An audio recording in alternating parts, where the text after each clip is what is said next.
አብይ አህመድ በርካታ የጦር መሪዎችን እየቀነሰ ይገኛል። እንግዲህ ባለፈው ዝግጅታችን እንዳቀረብነው ብርጋዴር ጄኔራል ማርዬ በየነ፣ ብርጋዴር ጄኔራል አበበ በየነ፣ ብርጋዴር ጄኔራል ዳዊት ዮሐንስ፣ አለሙ አየነና ካሰ ደምሌ እንዲሁም ሲሳይ ወለኔ የተባሉ ብርጋዴር ጄኔራሎች መቀነሳቸውን የሚገልጽ መረጃ ወደ እናንተ አድርሰን ነበር።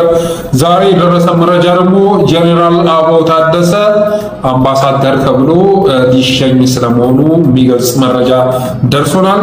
ጄኔራል አበባው ታደሰ ማለት እንግዲህ በአማራ ኤሊት ዘንድ በአማራ ሕዝብ ዘንድ ትልቅ ቦታ የነበረው ቅቡልነትም ተወዳጅነትም የነበረው መሪ ነው እና ህወሓቶች ካባረሩ በኋላ አብይ አህመድ መልሶ ሲያመጣው በጣም ደስተኛ የሆነው ህዝብ ስፍር ቁጥር አልነበረውም ማለት ይቻላል። እና በሚገርም ሁኔታ ግን ይህ ሰው ከሃዲ ሆኖ ነው የተገኘው።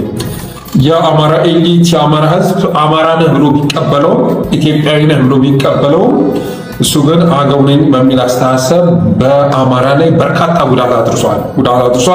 በአማራ ህዝብ ላይ የተፈጸመውን ጭፍጨፋ፣ አማራ ክልል ላይ የተፈጸመው ወረራ በፊት አውራሪነት መሪ ሆነው ከተከሰቱ ሰዎች መካከል ከጦር መሪዎች ጄኔራል አበባው ታደሰን የሚያክል ከፖለቲካ መሪዎች ደግሞ ተመስገን ጥሩነህን የሚያክል እስካሁንም አልነበረም፣ ወደፊትም ይኖራል ተብሎ አይታሰብም።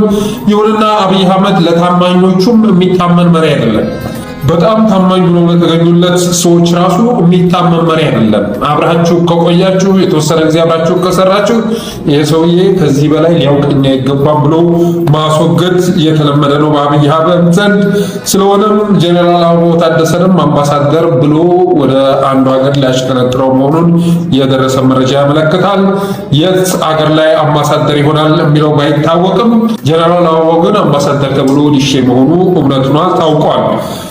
ከጄኔራል አበባው ባለፈም በርካታ የአማራ ጄኔራሎች፣ የጦር መኮንኖች የደቡብም በተመሳሳይ መልኩ እየተቀነሱ መሆኑ ተሰምተዋል። የቅነሳው ምክንያት ምንድነው ብለን ለማጣራት ስንሞክር አንደኛ የአማራ ጄኔራሎች፣ የደቡብ ጄኔራሎች ለቀጣዩ አዲስ ሀገር ግንባታ እንቅፋት ይሆናሉ ተብሎ በመታመኑ የተነሳ ነው። አብይ አህመድ ፌዝ1ን ጨርሶ ወደ ፌዝ2 እየተሸጋገረ ነው። ፌዝ1 ኢትዮጵያን በሚችለው አቅም ማዳከም ነበረ። ከኢትዮጵያ መካከል ደግሞ አማራው ተገዳዳሪ ተፎካካሪ ስለሆነ አማራውን በኢኮኖሚው በተለያየ መልኩ ላዳክም ይገባኛል ብሎ እንግዲህ አዳክሟል አላዳከመም ቢለው ሌላ ጉዳይ ሆኖ አብይ አህመድ ግን በሚችለው መጠን አማራውን ለመስበር ኢትዮጵያንም ለማዳከም ጥረት አድርጓል። ይሄ ፌዝ1 ነው። ፌዝ2 ደግሞ ከተዳከመች ሀገር ላይ ጠንክራ የምትወጣ ሀገረ ኦሮሚያን እውን ማድረግ ነው። ፌዝ2 ይሄ ነው። በፌዝ1 የተያዘ ሌላም ፕሮጀክት ነበር። ይሄም ፕሮጀክት ምንድነው? ኢትዮጵያን ማስከበር ከተቻለ አማራንና ኦርቶዶክስን መስበር ከተቻለ ኢትዮጵያ እኔ ለማራምደው ስርዓት እና ለመደመር የምትገብር ከሆነ ተዳክማ አጎንብሳ በአሲሚሌሽን ተሰልቅጣ መኖር ትችላለች። ኢትዮጵያን እናስተዳድር እንችላለን። ያ ካልተሳካ ግን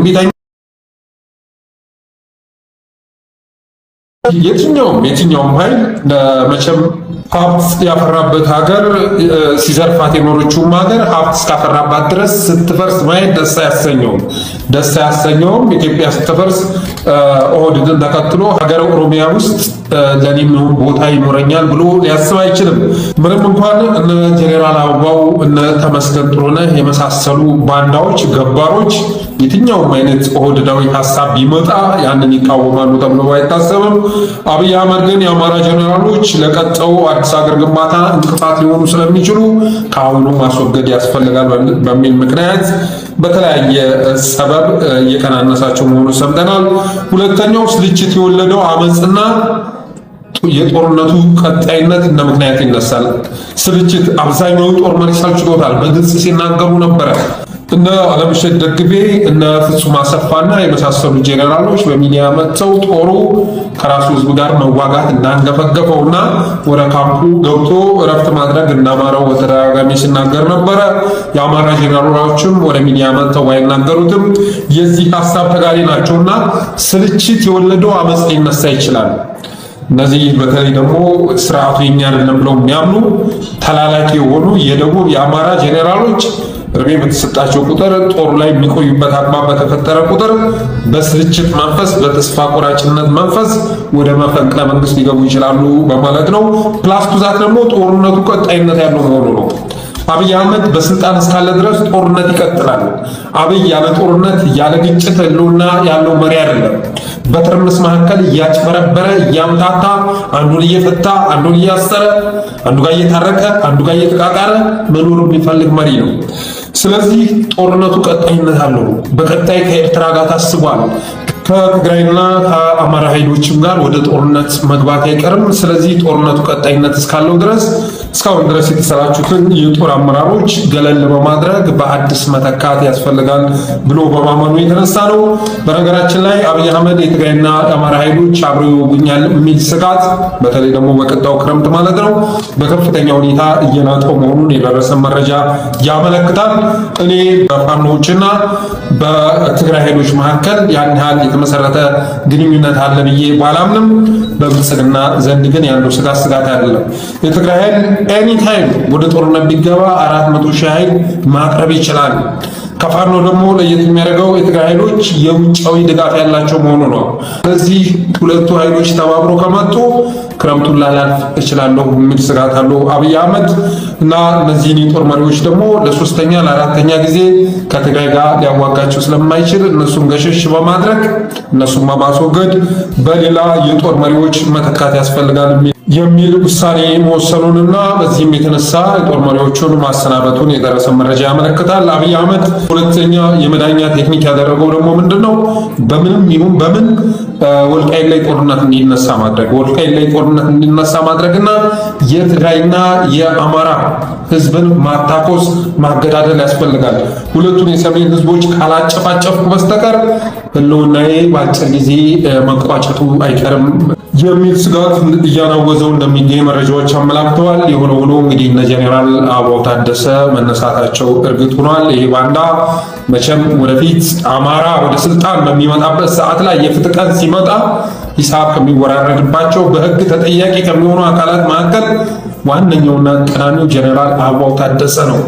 ያላንዳች ምክንያት ማለት ነው። ምንም አይነት ምክንያት በሌለበት ሁኔታ አገር ወዳለሁ እያለ የአገር አፍራሽ ተላላኪ ሆኖ አማራ ህዝብ ላይ የተናገረው ንግግር፣ የተፋው ጥፋት፣ ያደረሰው ጥፋት ወደፊት ተጠያቂ መሆኑ የሚቀር አይደለም። በተረፈ ግን ይሄ የአብይ አህመድ አካሄድ በብልጽግና አመራሮች ዘንድ ስጋት መፍጠሩን እንደዚሁ መረጃዎች አመላክተዋል። ይህም ስጋት ከምን የሚመነጭ ነው? እንግዲህ አንዳንድ ስርዓት አንዳንድ መሪዎች የእነሱ ታማኝ አገልጋይ እስከሆናችሁ ድረስ እነሱ በስልጣን እስካሉ ድረስ ማንም አይነካንም ብላችሁ ደምድማችሁ መቀመጥ ትችላላችሁ።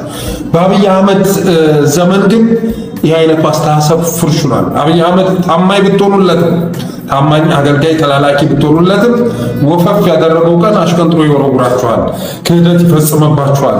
ስለዚህ እስካሁን ድረስ ታማኝ የሆኑትን ብዙ ያገለገሉትን ሰዎች እንደንትን እየተጠቀመ ሲጥላቸው መታየቱ አሁን ላይ ስልጣን ላይ ባሉት የፖለቲካ መሪዎችም የጦር መሪዎችም በአብይ አህመድ እምነት እንዳያደርጉ ያደረጋቸው መምጣቱን መረጃዎች አመላክተዋል።